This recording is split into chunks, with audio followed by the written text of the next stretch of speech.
Welcome to this special edition of the Blue Day podcast. And for Chelsea fans everywhere, every day is a blue day. I am your host, a man with a face for podcasting, Keith Lawrence.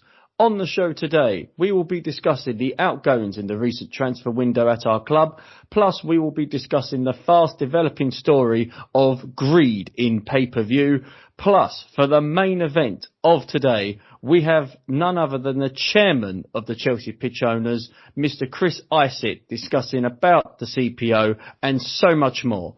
Joining me today is my co-host. He is the Londoner, living it large up north, and the man who loves a tequila. He's your friend and mine. It's Warren. Warren, welcome to the show. Good morning, Keith. Thank you very much for that glittering intro. Luckily enough, no tequilas last night, so I'm feeling fresh as a daisy. Splendid. Let's start off with the appetizer for today's show. We're going to talk about the recent transfer activity that our club had last week with the international transfer window.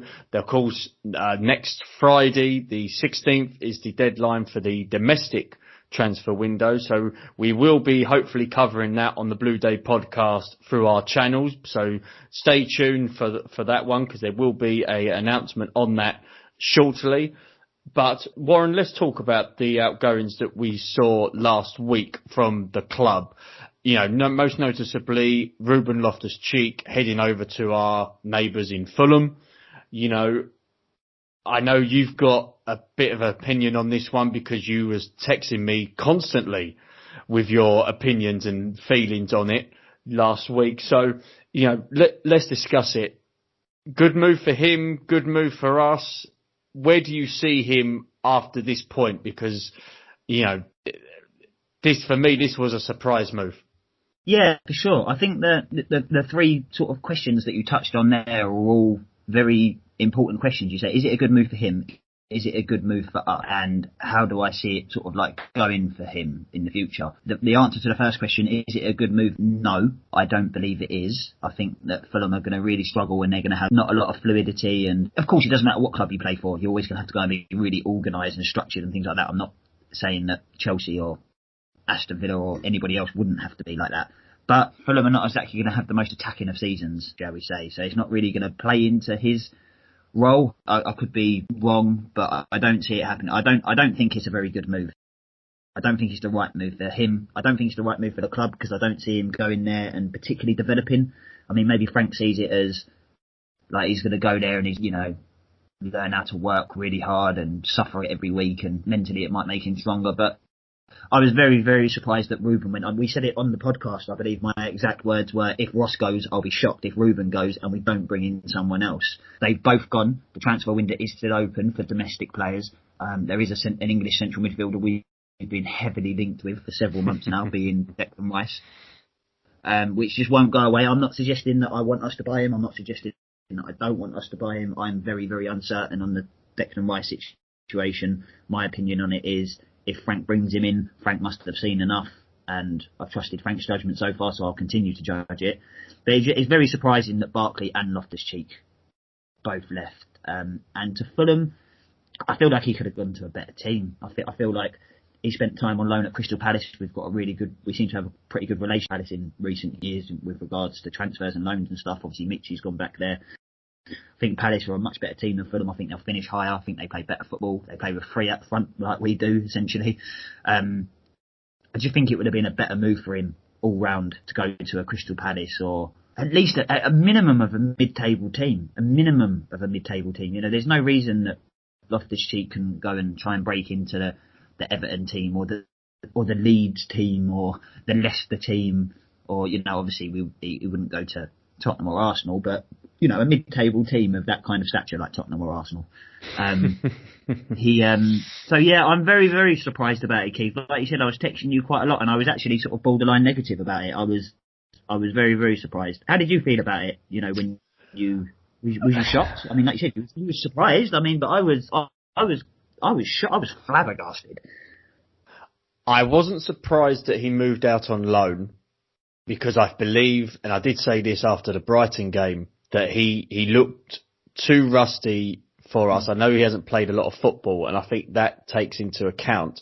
But he needs to be at a club, considering what he's been through the last year, where he's going to play every single week. And with the Chelsea midfielders in front of him, with all due respect to Loftus-Cheek, and I am a fan of his, he was never going to get past Kovacic, Jorginho, and I will put him in this, Mason Mount, even Billy Gilmour. Yes, I personally believe the likes of Gilmour has gone above Loftus-Cheek, in Lampard's opinion. So, because of the way that Gilmour plays, I think because of the way that Gilmour plays, he automatically gets in ahead of Loftus-Cheek and almost Barkley as well, because of his style of play. It's very fixed. Where Billy Gilmour plays in one position, that's where he plays, right? Jorginho plays in one position, that's where he plays. That's just, Tammy Abraham plays in one position, that's just where he plays. And I think that Loftus-Cheek had never pinned down exactly where he should play, ever. So that's been Loftus-Cheek's beat. I agree, though. I think all them players that you mentioned are ahead of Loftus-Cheek in the pecking order, so to speak. And that's obviously why he moved. But Fulham, did really nobody else come in for him? Well, this is back on my point. Fulham, at the time, obviously needs more better players, because at the moment they look like they're going to go down anyway. Isn't there a certain betting company that have actually paid out on Fulham already? Yes. Even a couple have paid out on Fulham already. Yes. After 3 games. Yeah.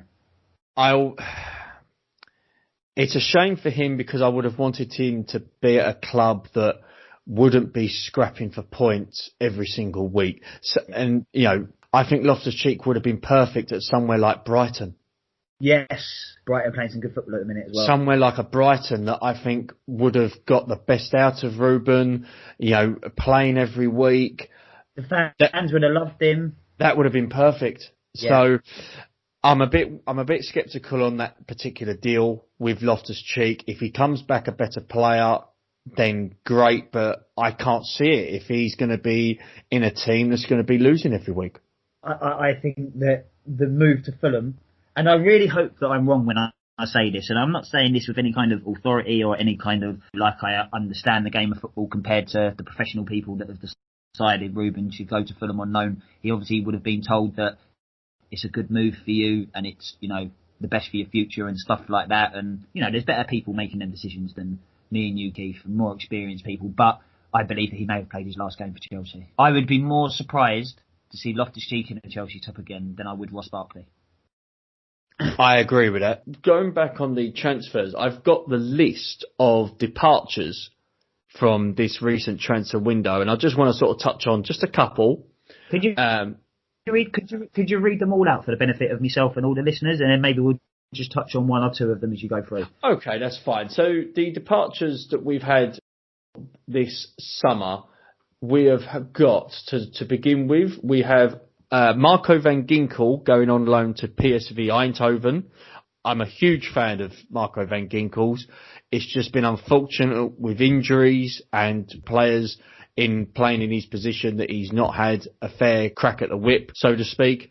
But at PSV Eindhoven, I know he was captain there last season, so good luck to him again this season, because we signed him from Vitesse Arnhem. Yeah, that's correct, yeah. We signed him in 2013. 13 was it, yeah.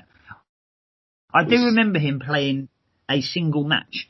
The only match that I actually can directly recollect of his was against Swindon in, the equivalent then of the Carabao Cup. And it was away, and I think Torres scored, Ramirez scored. I think maybe we won 3-1. It was in an early round of a League Cup game when he played, and I'm pretty sure he done his ligaments in that game. And obviously he's been on loan for 7 or 8 years since. Yes, he made his debut for us against Hull City. He played his first European game in a 2-1 defeat to Basel, which I was there. And it was, in fact, that Swindon game where he suffered a ACL injury. Yeah. Anterior cruciate ligament, yeah. That kept him out at the time for 7 months. Yeah. And he hasn't played for Chelsea since. He's gone on loan. I mean, if you look at the list of clubs he's been on loan, it's quite a list that any Fuller would be proud of. He was on loan at Milan, Stoke, and PSV since 2016. Yeah, so he's played for, he's always been in the top league. Good luck to Marco van Ginkel. Ethan Ampadu's gone on loan to Sheffield United. Great move. Great move for him. Kennedy's gone on loan to Granada. Good move for the club. Mishi, as we know, has gone on loan to Crystal Palace. Great move for everyone. Ross Barkley, as we saw, well, I think that the whole world saw him on his debut for Aston Villa, scoring that goal against Liverpool. Stunning effort. Good luck to him on his loan move. We did discuss about Ross last week on the show. That was so funny. Listen, anybody that's listening, don't get it twisted that I still think Liverpool are the force to be reckoned with in the Premier League. I think that it's been a very unusual start to the season with fans not being there, and it's a very, very unique time in football. This is something that one of our regular listeners, Aaron, was talking about to me recently, that it's such an odd time in football in a minute. But let's all just take a moment to fucking laugh at that result. 7-2, right? And people said Chelsea conceding 3 goals against West Brom and not being able to keep a clean sheet against Brighton, and with 10 men against Liverpool, and everybody this and that and giving it all this and giving it all that, and 7-2. And yes, like a good side, and they've got a 100% record at the minute and everything else.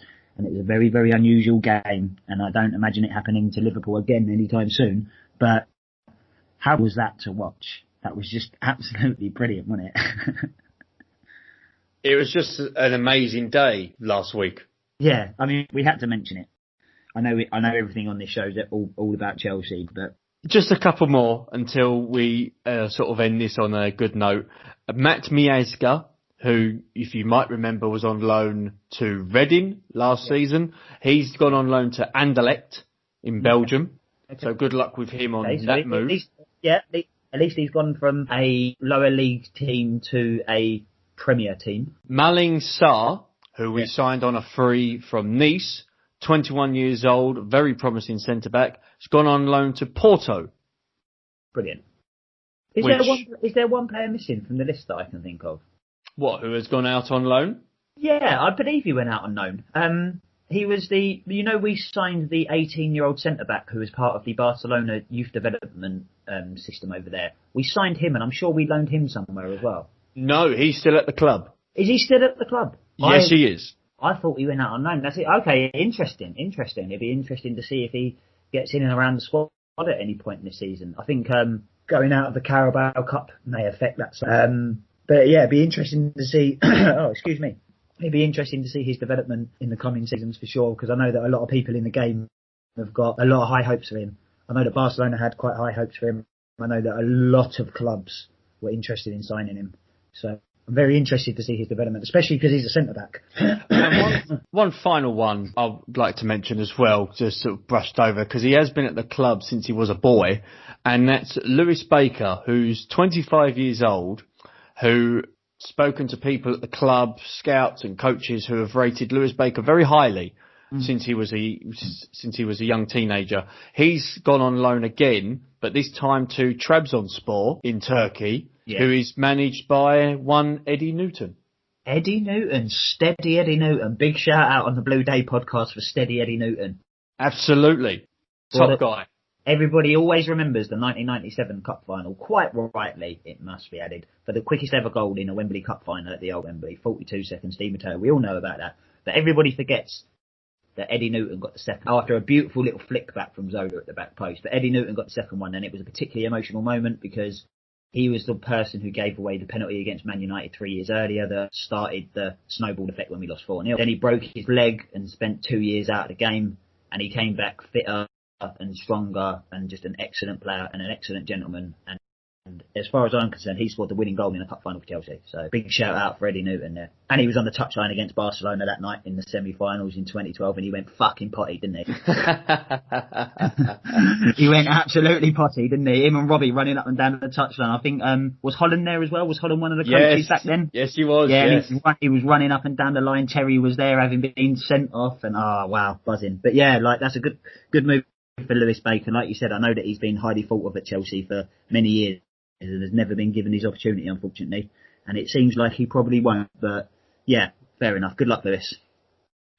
We will one day, Warren, actually talk about, we might even discuss it during the winter transfer window to see what transpires with our players and which ones comes in. But I would actually like to discuss about the loan system that we currently have at our club. You know, the process of buying a player for a very small fee, loaning him to all four corners of the world.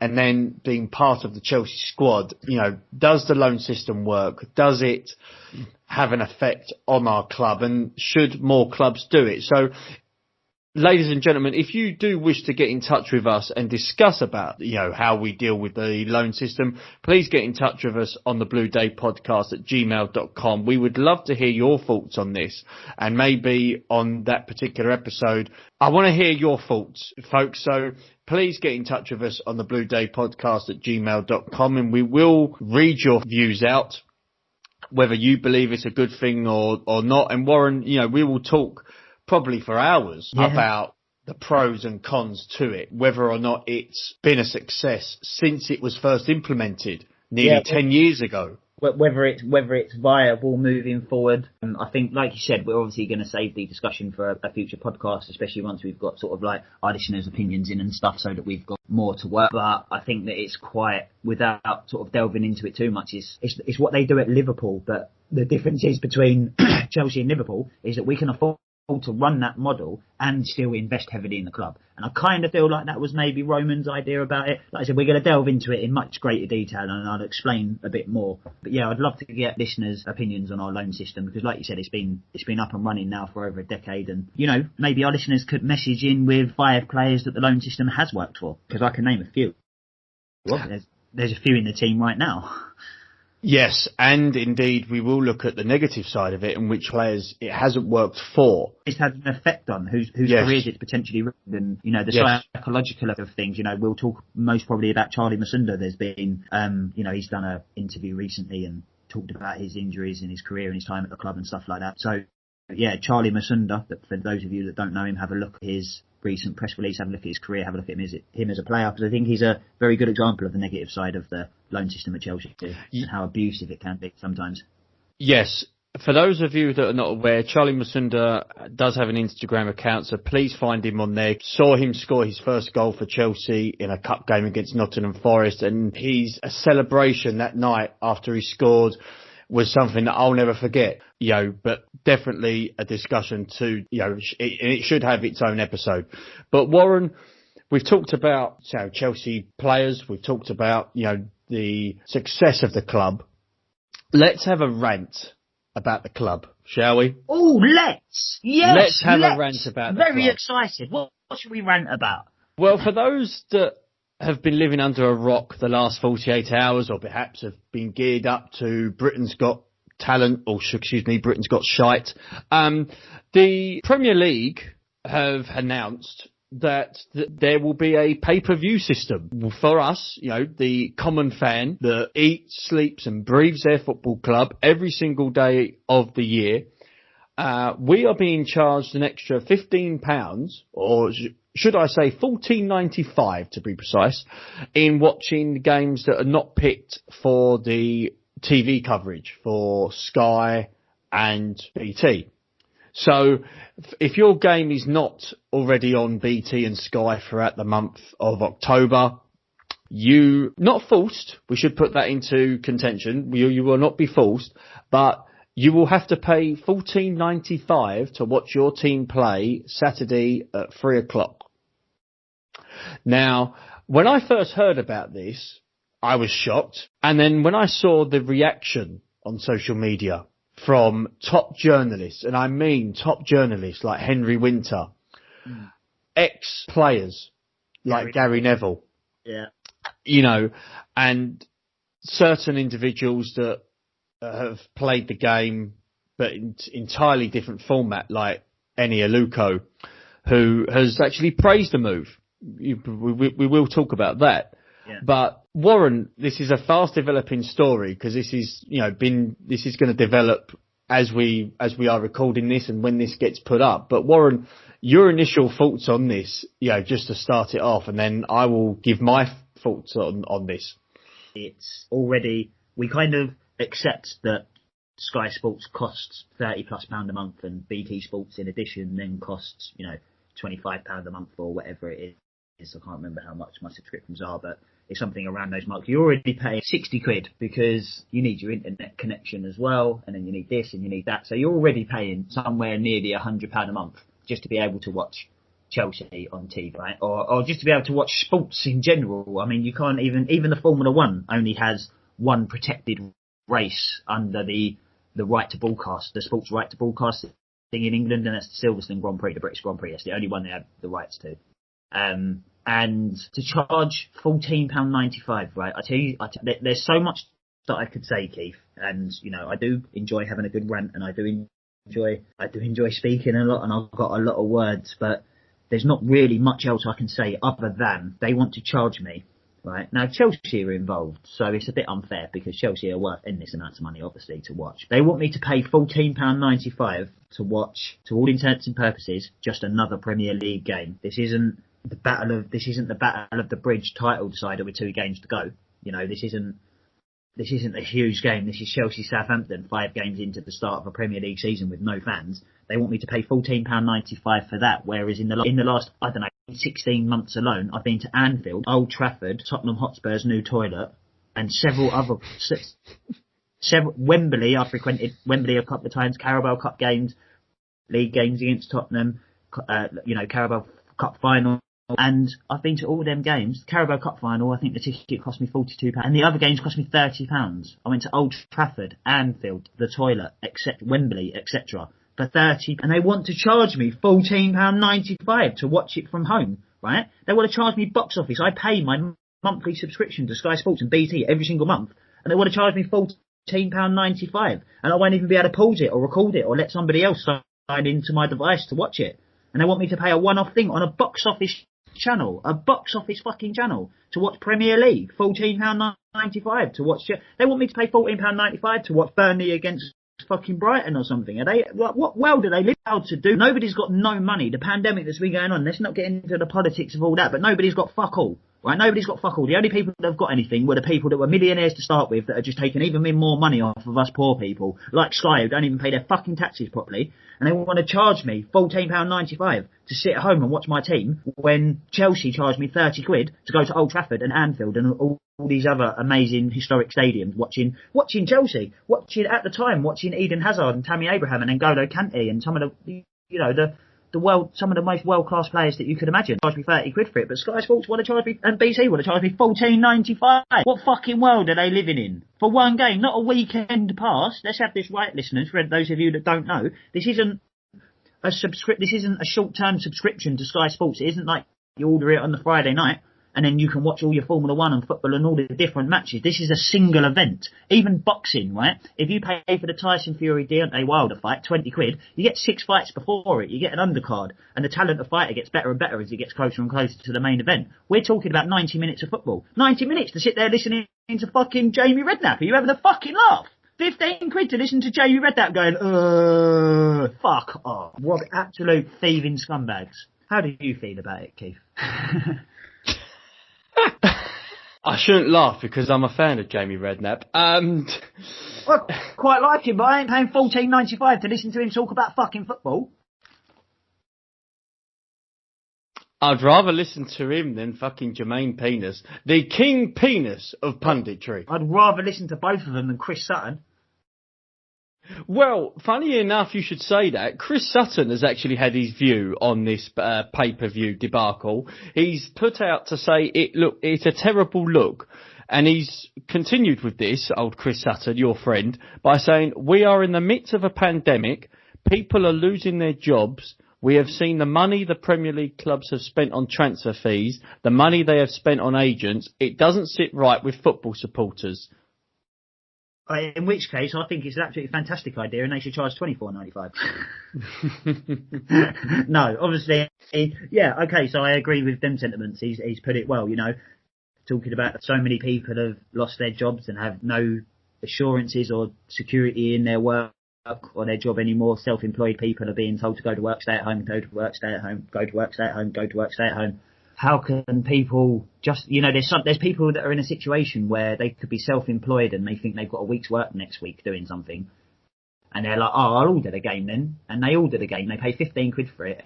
And then Boris Johnson changes his mind 2 hours after the match and says, no, we're changing all the rules. He can't go to work next week. And now he can't top up his electric because he gives Sky £15 to watch Chelsea versus Southampton. Like, do you know what I mean? I know that sounds like a little bit of a like specific and slightly dramatic, maybe, but that's the reality of the situation that we're in. You know, that's the reality of the situation that self-employed people are in. You know, Aubameyang doesn't have to worry about it. Arsenal staff are getting laid off, and he just got a new 300 grand contract.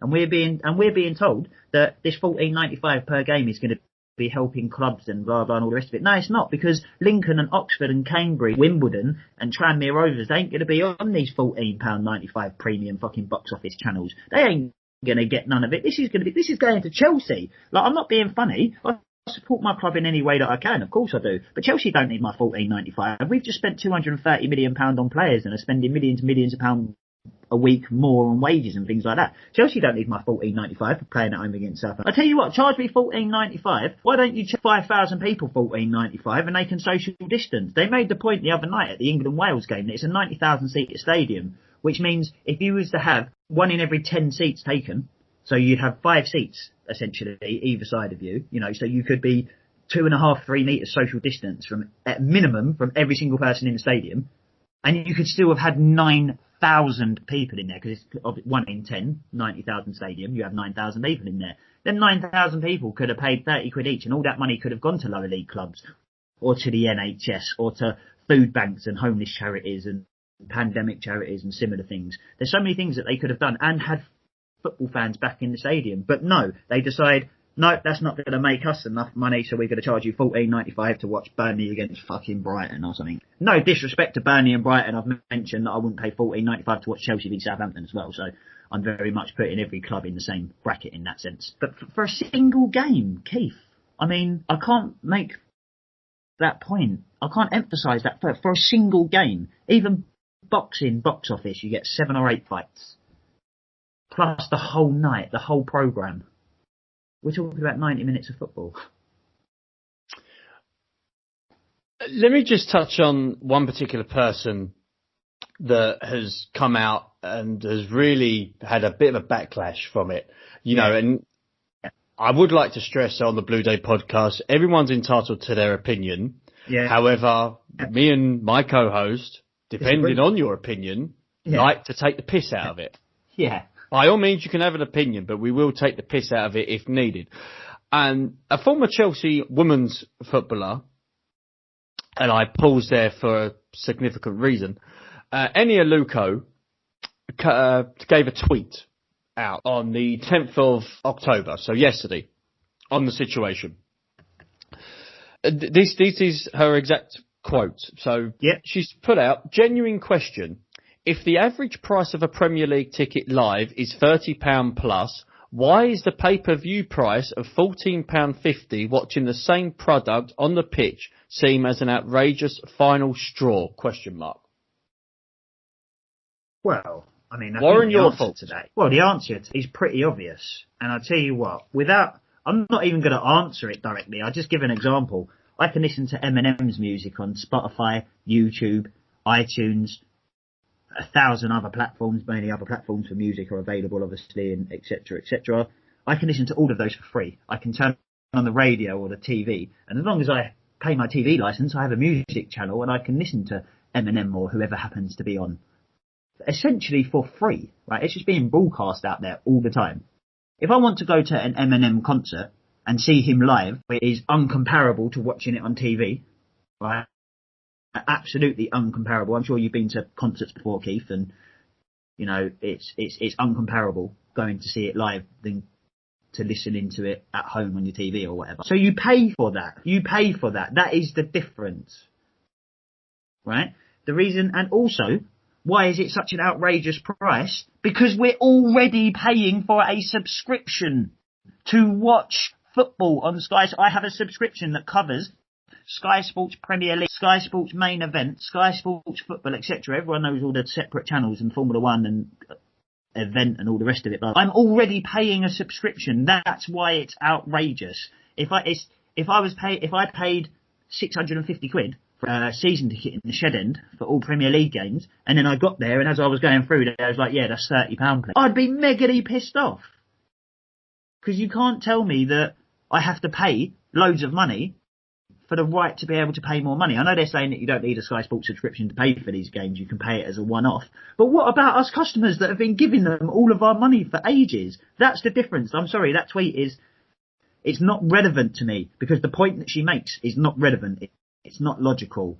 And again, totally entitled to her opinion, but I don't really understand what her opinion is. She's not saying, oh, this is going to help clubs out, the financial implications of this. She's not even saying, by doing this, this is going to happen. She hasn't given us a positive. She's just said, oh, well, if you was going to pay to go to the game, why can't you pay to watch it at home? Because I've already paid to watch it at home, and going to see it live is what you pay your money for, to be exclusive, because there's only a certain amount of seats to watch it live, to be that close to the players and to be in there with the fans and the passion, and to potentially experience and witness something historic live every single time you go to a football match. Something historic could happen.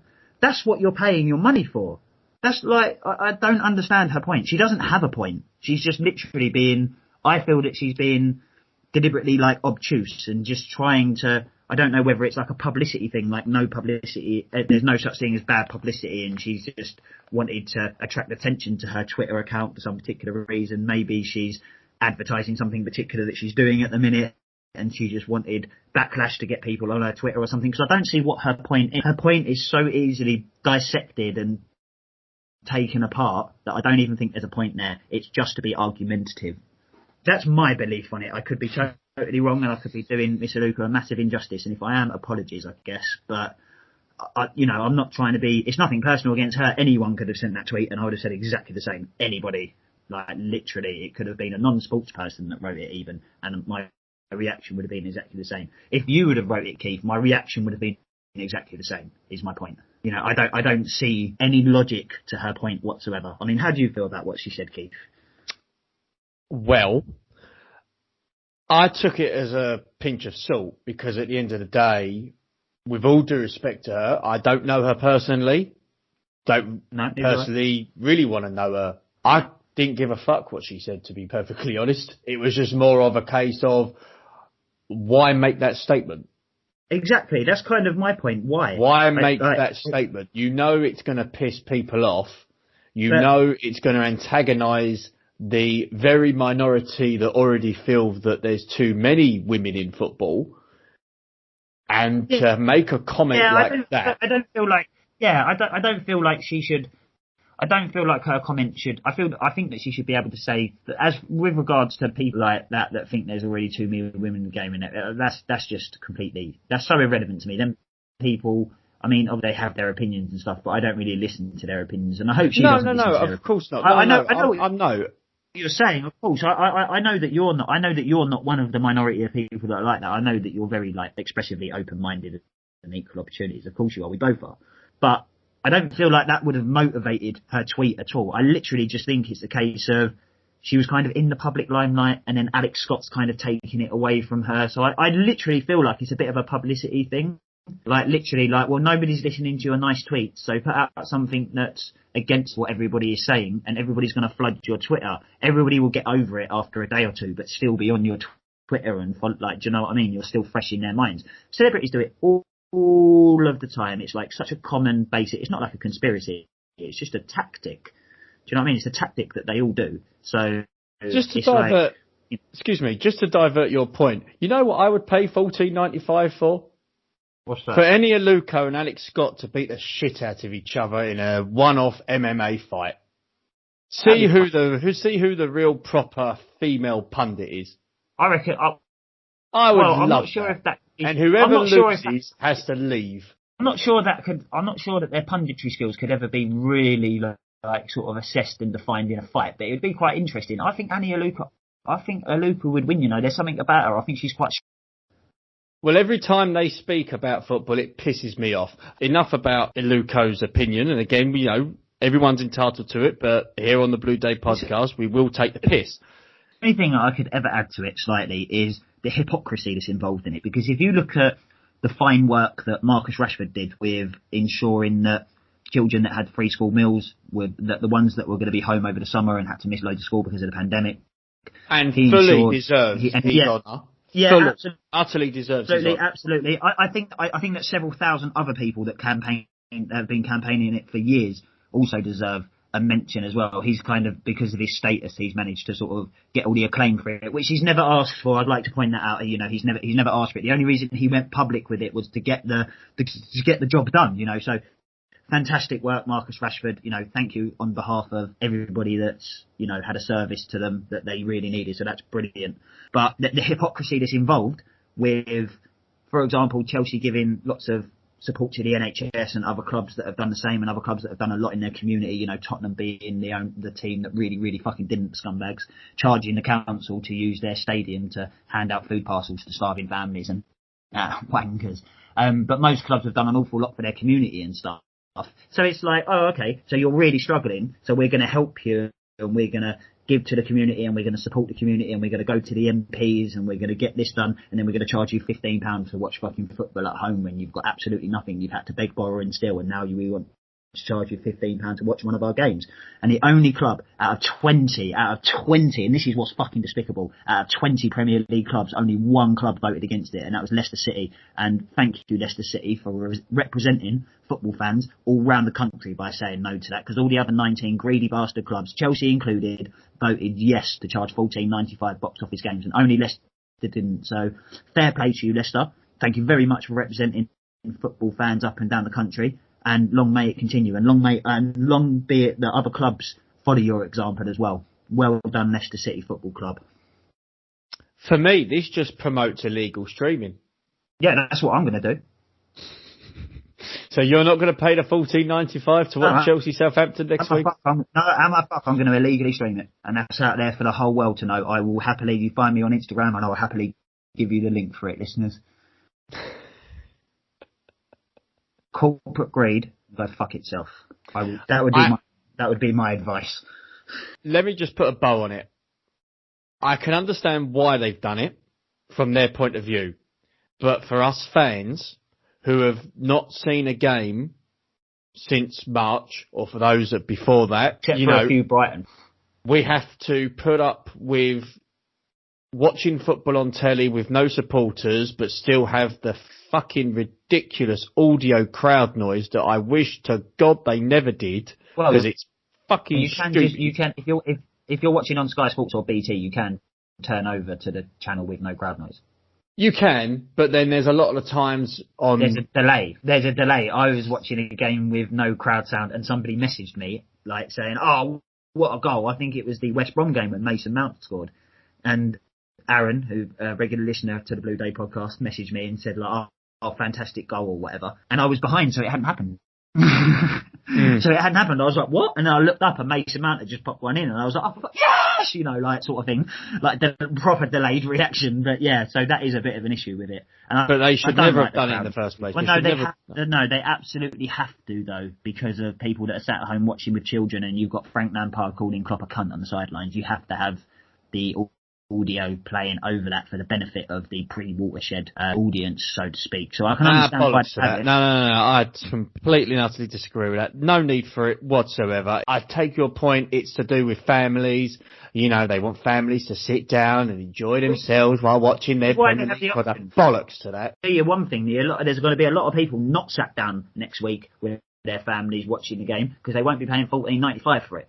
And again, it's just pricing us out. It just prices us out. So it's just such a piss take. It just really is. It's like going to get your tyres done, and they fit you brand new tyres, and they charge you £65 for them, and you think that's a little bit excessive, but they've done a good job. You know, Sky Sports never goes down. They get all the games. You know, so you know it's the equivalent of going to a place and them doing a really good job, and then them saying, oh, you wanted air in your tyres at the end. Oh, well, that's an extra £15. What, you mean I don't get air with my tyres? Like, I pay for Sky Sports football and don't get to watch football unless I pay more. It's the same as going to a tyre shop and then putting a brand new tyre on your car and then saying, you wanted air, sir? Oh, that's an extra £15. Like, you know, it's just the big piss take that you can imagine. And it's just, and this is an organisation that's regulated by an Ofcom. You know, an Ofcom has allowed this to happen. That's what's abysmal about it. I'm hoping and praying that this is only for October. I know it shouldn't be happening in the first place, but if it is to happen, let's just hope and pray that it happens just for 1 month, for the sake of every supporter out there watching the Premier League, because even the ones that are in the EFL and they get charged £10 to watch their team through the EFL website, a lot of the times I've heard from supporters, they're not happy with that service because either the feed's too slow or, the cameras are behind. It's behind. Yeah, it's not perfect. So is this going to be the same sort of thing? £15 for me is an extortionate amount. I pay enough for Sky. I pay enough for BT. You even pay for the Carabao Cup and we only played one game. Yes, exactly. I was happy to pay the price for the Carabao Cup because I thought it would be a one-time thing. But with this is slowly, if the Premier League has its way, this is slowly going to come into effect on a regular basis where if you can't afford to go to the games, you can watch all your matches, but with a price, and it's wrong. £14.95 per game is what the massive issue is. If they brought out another subscription service for the 3 o'clock games, at least there's some almost fair. This is just unacceptable, and I will not be paying for it. Let's move on. I think that we. Yeah, I believe we should move on. Yeah. We I want to get the listeners' views on it, whether they agree or disagree, fully, partially, whatever. I would very much like to get listeners' opinions on this, and how many of our listeners will indeed be ordering it, or maybe using a different service, or waiting for the highlights, or whatever. So yeah, get in touch with us, thebluedaypodcast@gmail.com. Let's move on to the main event, shall we, Warren? Oh yes, this is. So what we have for you today, my fellow Chelsea supporters, is a exclusive interview with the chairman, no less, of the Chelsea Pitch Owners Association, Mr. Chris Isitt. He is on the show right now for an interview. So if you have any time to spare, please listen to it. Chris is on the show now. Here we go.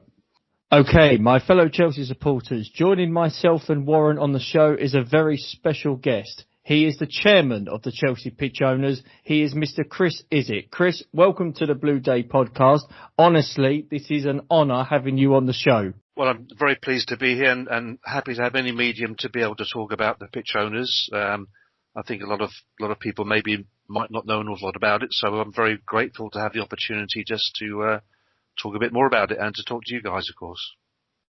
Brilliant. Let's sort of introduce yourself, really. What's your earliest memories growing up as a Chelsea fan? Was it from a very young age, or was it sort of later on in life? Well, I first came to Chelsea as a 10-year-old with my friend Richard and Richard's dad, who drove us to the ground. This was in December 1966. And our first game was a gritty, dour London derby between Chelsea and West Ham on December the 17th, if I remember rightly. Richard's dad, bless him, decided we'd leave 5 minutes before the end to avoid all the rush. So we missed Bobby Tambling scoring the equalising 5th goal in a 5-5 thriller. Oh wow! So and just I went back through the data online a few weeks ago and just looked at the teams, and it was obviously the Cat and Ron Harris and Johnny Boyle, John Hollins, Tommy Baldwin. Who else was there? Eddie McCready was playing, I think, and on the West Ham side was the Moore Peters Hurst axis. So it was quite a thrilling event, even as a 10-year-old. So that was my first trip to the bridge, having lived and been brought up around sort of New Malden, Kingston area all those years ago. So that was always my club.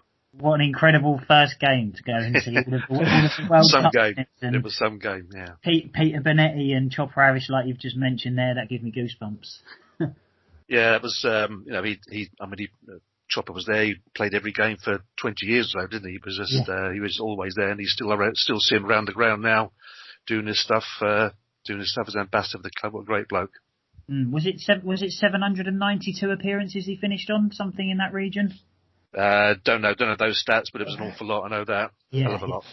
It was a hell of a lot. Sorry, Keith, carry on. No, that's absolutely fine, Warren. And so growing up as a Chelsea supporter, seeing the club change throughout the decades, and when we're discussing about the Chelsea Pitch Owners, what particular game was it that made you fall in love with the club and made you want to be part of the club even more in regards to being part of the Chelsea pitch owners?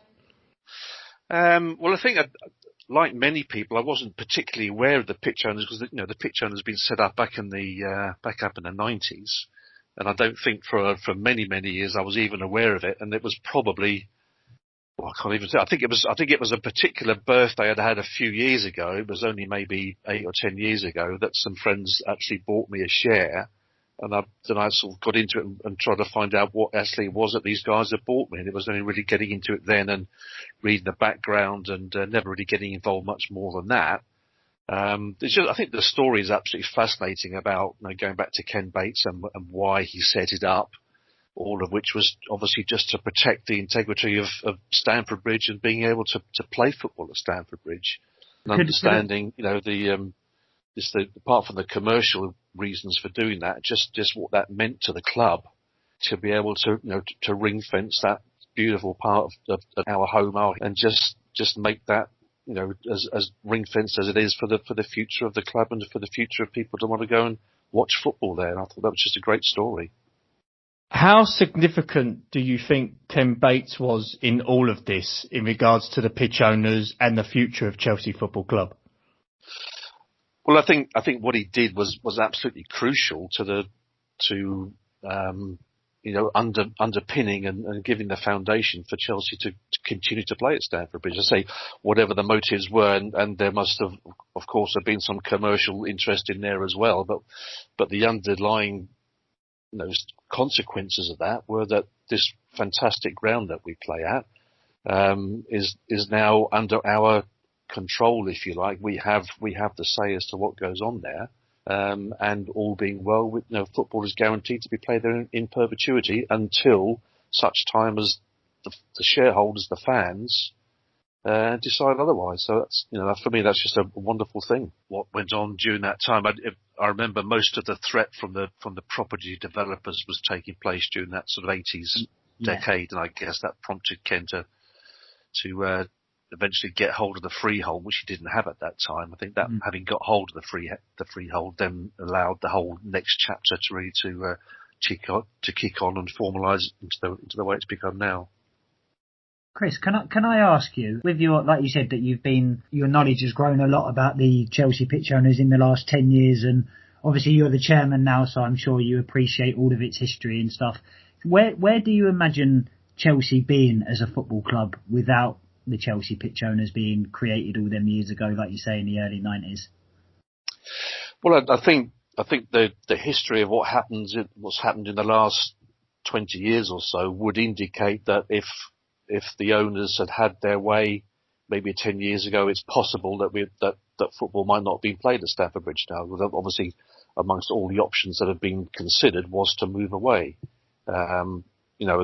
Very pleased that didn't happen, and even more pleased that the commitment was made 4 or 5 years ago to redevelop the ground, and unfortunately circumstances meant that hasn't been able to go ahead at the present time. But that's, I guess like many clubs, we've seen so many clubs around the country, what have been historical grounds going back over 100 years or so. Think of, Man City or Leicester or Coventry or, so many places have now relocated into fancy shiny new stadiums. I think, personally speaking, I think the shiny new stadiums sometimes take away from the glamour and the history and the tradition, don't they? Absolutely. I found that with the transition, especially I've noticed it, the transition from the old Wembley to the new Wembley. I was fortunate enough to frequent the old Wembley on quite a few occasions, and the new ground is, structurally and architecturally and facility-wise, it's fantastic, but it's not the same. Chris, I totally agree. Yeah, I think as a fan, I don't get an awful lot of atmosphere going to Wembley. It's so far away from the pitch, which is something obviously that Stamford Bridge gives you in spades. You're right up there, almost shaking hands with the players if you're close enough. But to go to Wembley and also some of the other London grounds these days, you're a long, long way from the action, aren't you? Sure. Yeah, absolutely. Yeah. Chris, you mentioned just earlier about the plans for Stamford Bridge to be redeveloped. It was back in around 2011, wasn't it? It's about 2011, 2012, the initial sort of talks begun wasn't it? Between that what Roman wanted to relocate, and it came to a point where he wanted to change Stamford Bridge. But it never materialised for one reason or the other, because I remember there were plans at the museum that they were trying to get Stamford Bridge to be bigger, have the sort of the stands sort of rise from the pitch, quite similar to what they've done at the Bernabeu.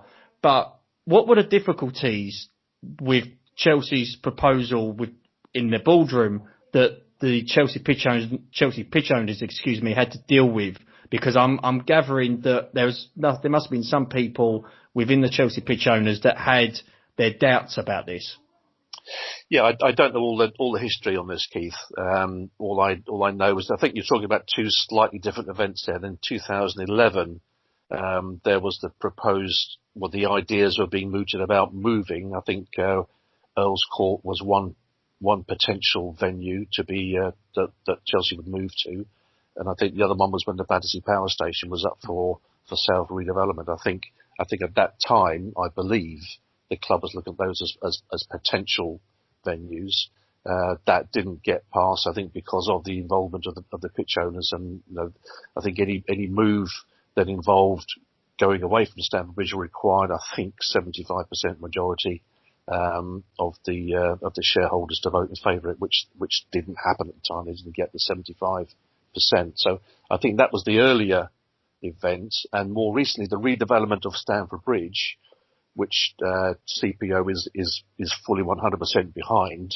That I think did involve a lot of work, particularly dealing with Hammersmith and Fulham Council, as well as all the there's negotiations to take place between the club, not CPO, but between the club who were doing the redevelopment and people like TfL and Network Rail, people like that. So there was a very complicated arrangement, which, for the benefit of the club, I think was fantastic that the permission got granted. And I think just a combination of circumstances around not the football, but the politics of it that sort of meant the thing was just being put on hold for the time being. And do you think it is for the time being? Do you think that the future is still pointing in the direction of redevelopment rather than moving away from Stamford Bridge? Do you think that's still the general consensus around the club?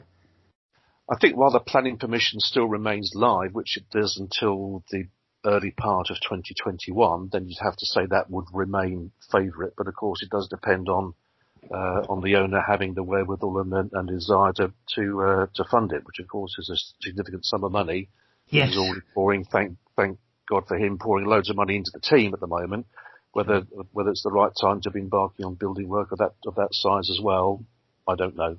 People with greater minds than me would have opinions on that. Time will tell, I guess. Yeah, I guess.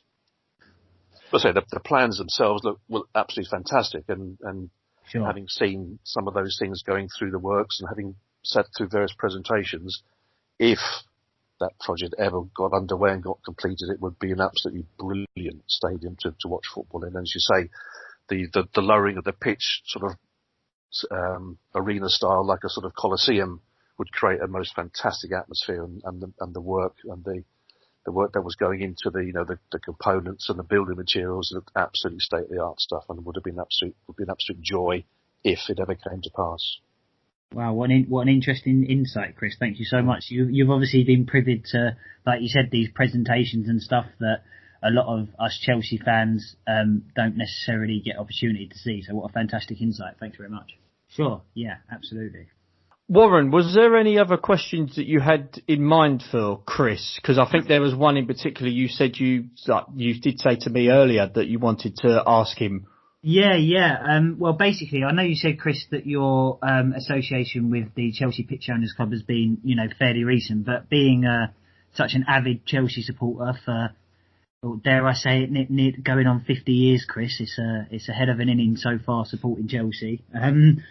It's coming up, funny enough, to the anniversary of the late, great Matthew Harding. He passed away on the 22nd of October, 1996. So it's coming up to his 24-year anniversary. Yep. Just for those fans that may not know about him, may not know much about him, know that he's got a stand named after him, so know he's important. Could you tell us a little bit about Matthew Harding and anything that you know about him and that he may have done for the club? You was obviously a big fan of the club back in them times, and he was a man of the people.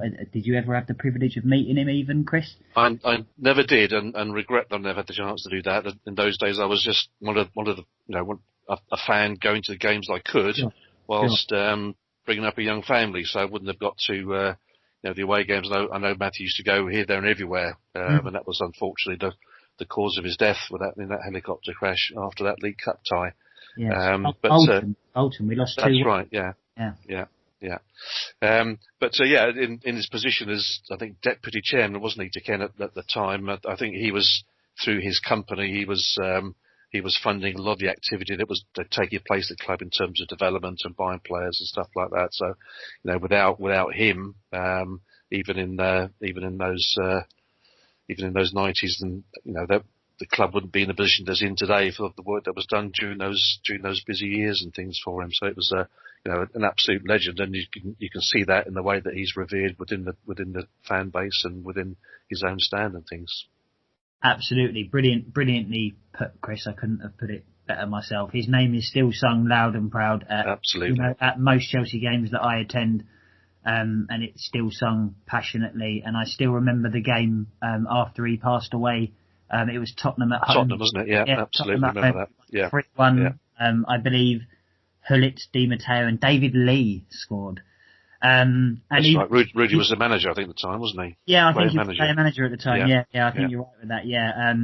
And even the Tottenham fans were unbelievably respectful that day. Not very often praise Tottenham fans, but they were. But yeah, no, it was a very, very sad time around. I forget you said that, Warren. Yeah, we'll edit that out. But no, yeah, he was. A lot of people are not aware of how important of a man he was to the club, and he worked his way up from T-boy to multi-millionaire, and like you said, invested massively in the club. It's a great story. Great guy. And his wife's lovely as well. His wife raised a lot of money for charity, sort of in honour of his name since he's passed away and stuff. Brilliant. So I know that they're a lovely family as well. Chris, the other thing I was going to ask you, it's something that has been playing on my mind sort of for a while, especially with the lower league clubs. I think sort of Chelsea have got it spot on with the Chelsea pitch owners that, fans do have a say. They have a voice in regards to the future of their club. Why do you think that other clubs possibly do not have this organisation that they are keen to protect the club?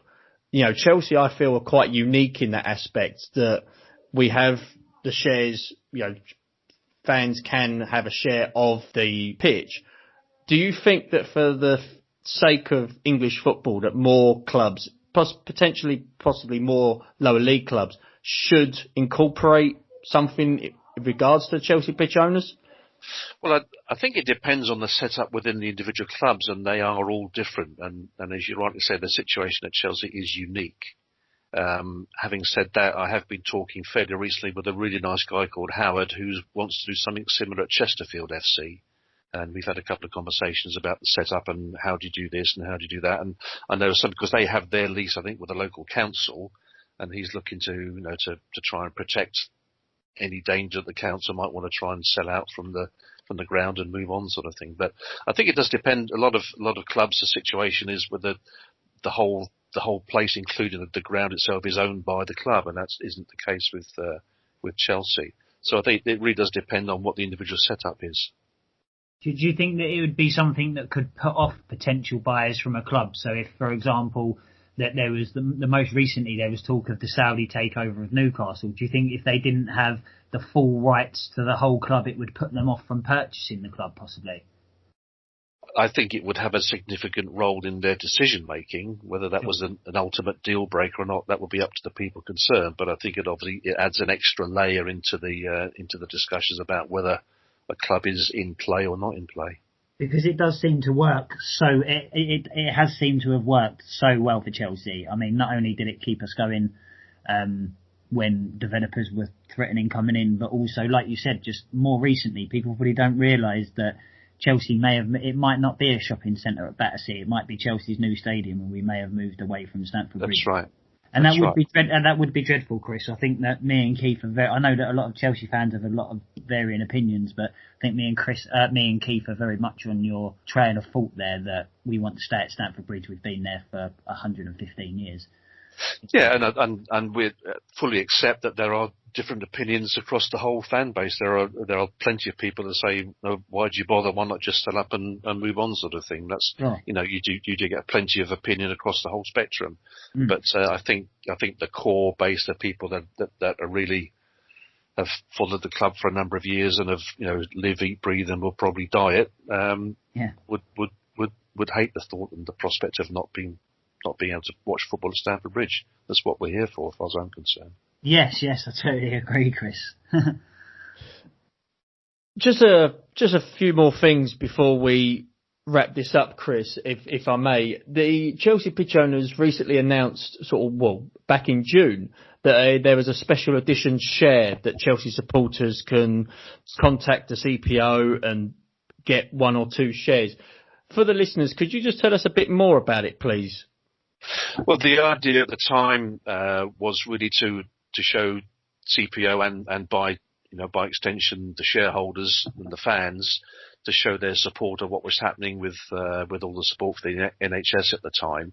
And for each share that was bought for an extra £5, that extra £5 will be donated back into the Chelsea Football Club Charitable Trust, which supports a number of charities, including NHS charities as well. So it was just a way of trying to do a little bit to support what was going on at a time when, of course, it's still very, very high up in the news rankings, and we all know that these guys are doing a fantastic job on everyone's behalf at the moment.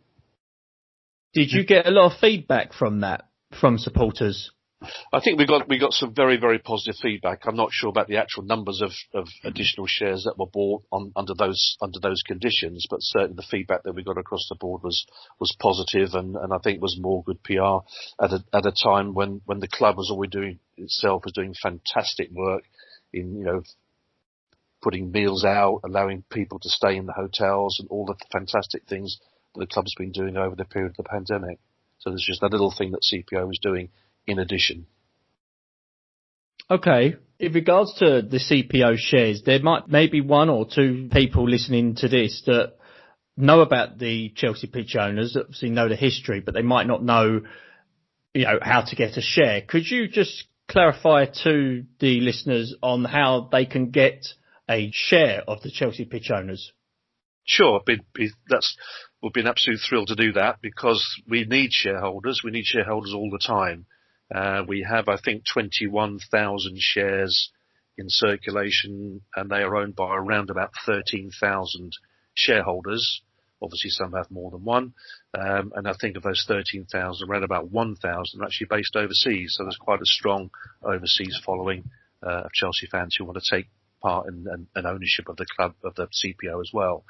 The process of buying shares is fairly straightforward. On the Chelsea SC website, there's a page for Chelsea pitch owners with a bit of background about CPO and the history, and a very simple, straightforward link to go in and inquire about shares and to buy them. And you can buy a share for as little as £25 plus, I think there's a £6 admin fee just to get the thing processed and registered as an official share. If you want to enhance that £25 share, you can get it signed by a selection of the players that we've got available with signed shares at the moment. You can get it framed or frame it for you. And as and when the opportunity gets to go back to the bridge, you could do as I did, have that share presented on the pitch just before the game. Obviously, there's a varying level of price points depending on how you want that share done. But for £25 plus £6 admin fee, you can get in and be a shareholder and have a share in the CPO. Brilliant. I recommend what a bargain. I recommend that everybody that can, everybody that's financially able to and willing to, have a look at it, because it really does support the Pitch Owners Club, which ultimately supports the club and is there for all of us fans to make sure that we can continue enjoying going to Stamford Bridge and that we get the best Stamford Bridge that we can in the future. Absolutely. Please just check it out. Just to emphasise the point again that CPO is a non-profit making organisation, so every penny that's raised after covering costs goes back into servicing the loan to pay off the loan for the freehold, and eventually that all goes back into the club as well. So it's a full circle of supporting the club, if you like. Fantastic. And to put it as another point, it's another way to get near the Stamford Bridge turf by having your share being presented to you before or at half time. I think it's a fantastic sort of idea. It's a brilliant. It actually made my. See, I'll tell you why. That was a great story about when I got my share presented, because it was May 2016 eventually when I eventually got to get mine presented, and it was the Battle of the Bridge, Chelsea-Tottenham. Wow! Oh, what's a game to get your share presented? I'm sure you remember that game, because the guy normally they get the share be presented by someone who's on the bench or in the squad, but not in the starting 11. And the guy who was on the bench who came on to completely change the game second half, presented with my share, was the little wizard himself, Eden Hazard. Wow! And my after dinner story is that I said to him when he came on and presented me, I said, "If you get on, lad, pull your finger out and turn this lot over." I didn't actually say that, of course, but it's a great story, isn't it? Oh wow, Chris, that is absolutely fantastic. That is absolutely fantastic. And what a night it was! What a game to get your share. The place was rocking, wasn't it? Wow, what was there? 56 yellow cards or something? I think it was more than that, wasn't it? 17 sendings after. And, if you include all the bench and the people that got thrown out of the ground at the time as well, And that was just Tottenham's team. That's right. That was just Tottenham's bench. And Diego took them all on, didn't he? Yeah, no, fantastic. Thank you very much for sharing that with us, Chris. And what is there a greater incentive knowing that you could, randomly get picked out to go to a game that could go down in history as Tottenham's greatest choke? I mean, what a memory, eh? Yeah, well, people still talk about that game, don't they? They do, absolutely. Significance of it. It still comes up. It came up on Sky Sports Retro on YouTube the other day, the Battle of the Bridge, and it was fantastic to watch it back. I usually skip the first half and sort of watch it. I sort of watch it from Gary Cahill's goal. From there onwards, but it's a bit like the end of when we beat Arsenal in the Champions League in 2004. Watching the last 20 minutes of that Lampard and Bridges goal, that's it. Yeah, same thing. Just the penalties from Munich. I know what you mean. Yes. Or just the penalty, Yes, yeah, absolutely. Chris, you've seen many players, ply their trade at the Bridge, and I know you mentioned about Ron Harris and the great Peter Bonetti, but just for us, really, who is your all-time favourite player? Well, I loved all the guys in the 60s and the 70s, but I don't think I really understood necessarily their skills or their, how good they were. So it's probably a bit difficult to evaluate them. The guy I loved watching just because he was absolute magic was Zola, and he was the guy that I would just make sure I was watching any time. If I couldn't be there, I'd make sure I could watch it on the TV. Or if I was at the game, I'd just watch him and almost ignore the rest of the game because he was just brilliant. Bit of a tough one because my all-time favourite has to be Frank. It has to be. Just because of who he is and what he's done and all that sort of stuff. But for sheer enjoyment of watching a guy run around the pitch doing his stuff with the ball, Gianfranco for me. I wondered if I could ask your opinion on someone, Chris, because my dad's first game was in 1968. So he was born in 57, so he was 11 years old, very, very similar to yourself, Chris. Yeah. And he said that his favourite footballer that he ever watched for Chelsea, and he's watched Hazard and Zola, and he's watched all the greats throughout all the years, and he always said that Charlie Cook was the best that he ever watched. So I just wanted to, if you remember watching him when you were young, and obviously his talent is, speaks for itself. I do remember. I remember him and watching him and like Alan Hudson sort of floating around the ground, moving across the grass. It never seemed to be particularly hurried. They just covered the ground and got stuff done, and they were always they just would turn up and just sort of work bits of magic. And I see a little bit of that with in early days, but with Havertz, the first 2 or 3 games I've seen him play, and I could just see a sort of an element of the same sort of ease of movement, the way that the fluidity, the way he moves around with the ball. But watching Charlie Cook was great to watch. Almost like a grace. They move at a certain grace. Exactly. Yeah, almost like a. it's almost like watching him in slow motion. In a way. Yes, absolutely, yeah. Chris, we're sort of 4 or 5 games into the season. What do you make of Lampard's squad? Are you happy with it? Do you think that there needs to be improvement? You've been to the Bridge many times. What's your take on how Frank's doing this season? I think he's going to do fine. I think what he needs to have is everybody fit. Because all I hear is that he doesn't know what his best team is. He doesn't know, he never picks the same team.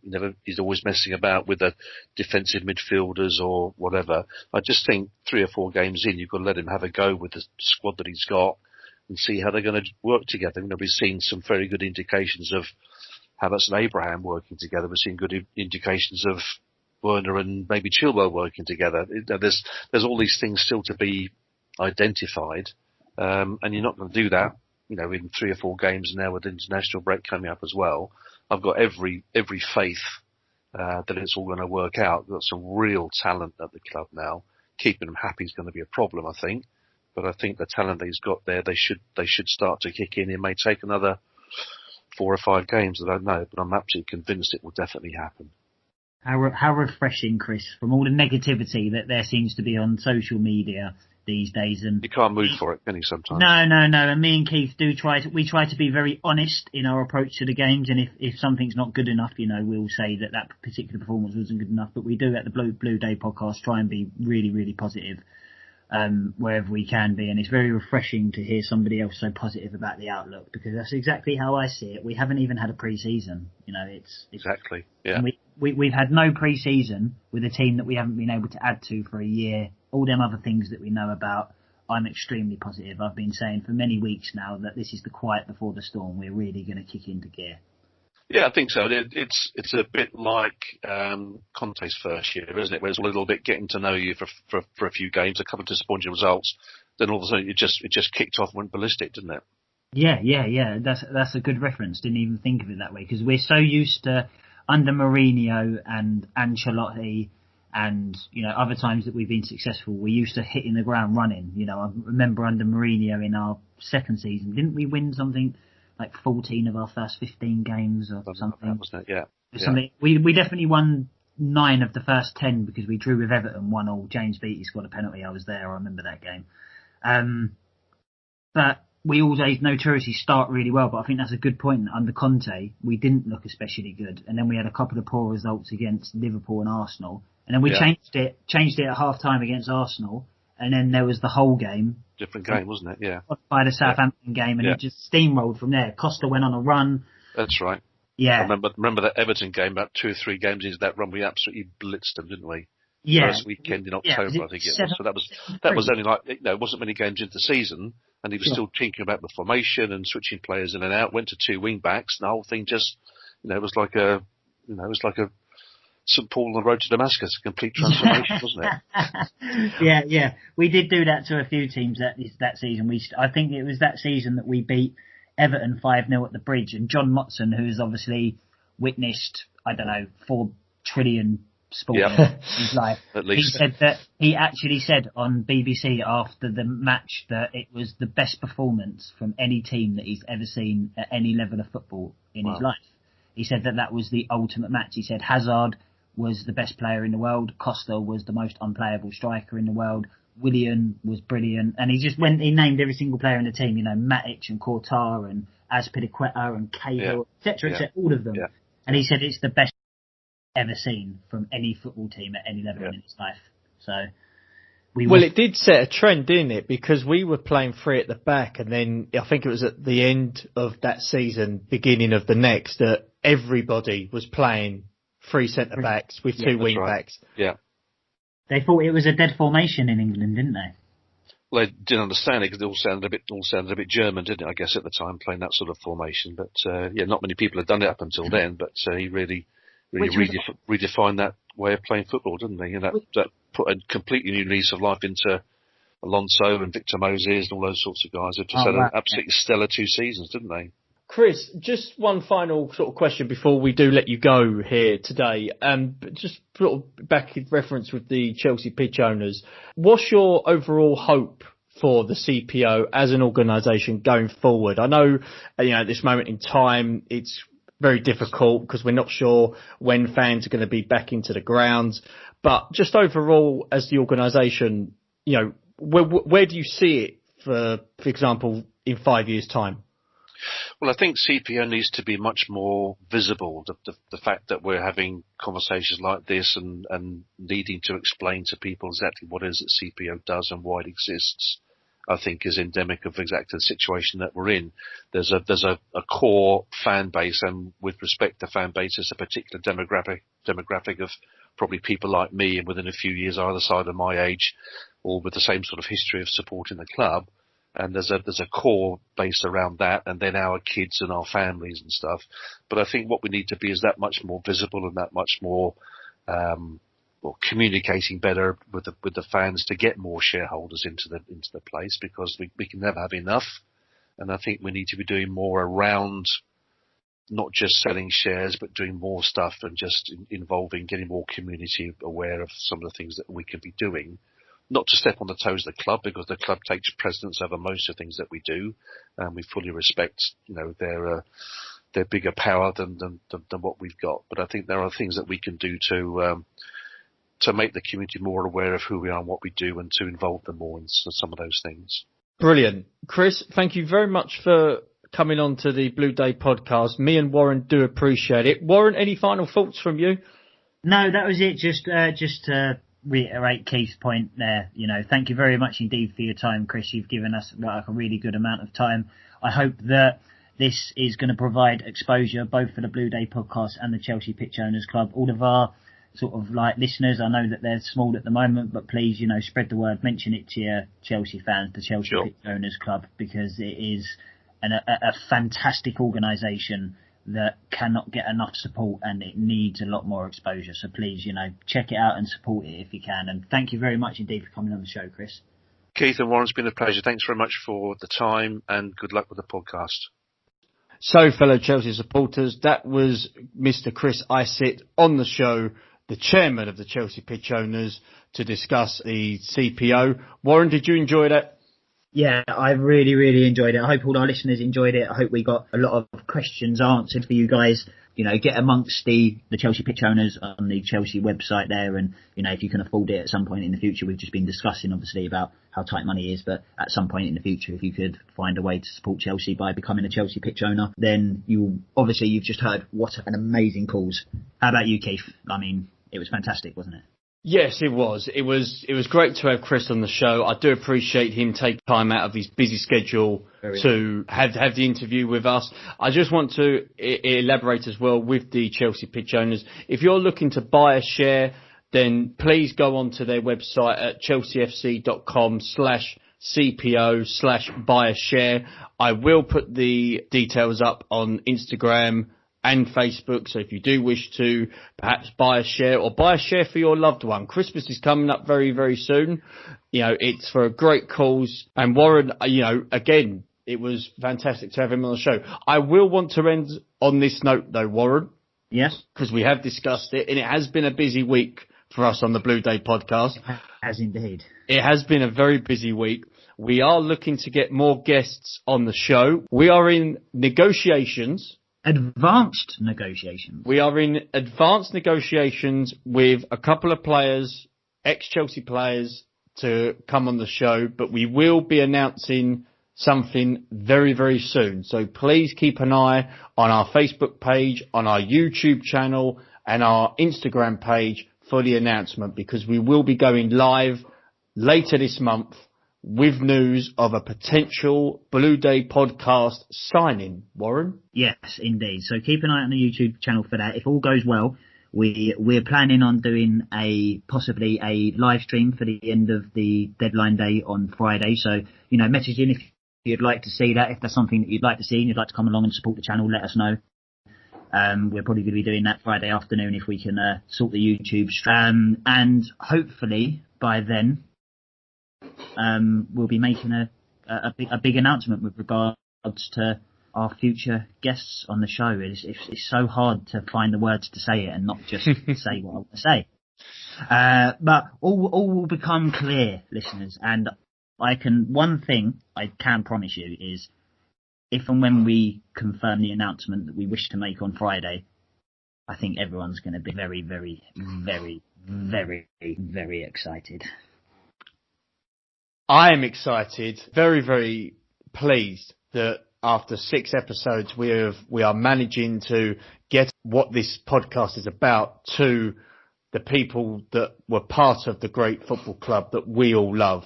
Yeah. So Warren, there's not much more I can say on the matter really. So I'm going to let Harry J and the All-Stars sing us out again for this week. Ladies and gentlemen, I've been Keith Lawrence. He's been Warren. Enjoy your weekend. Stay safe and carefree.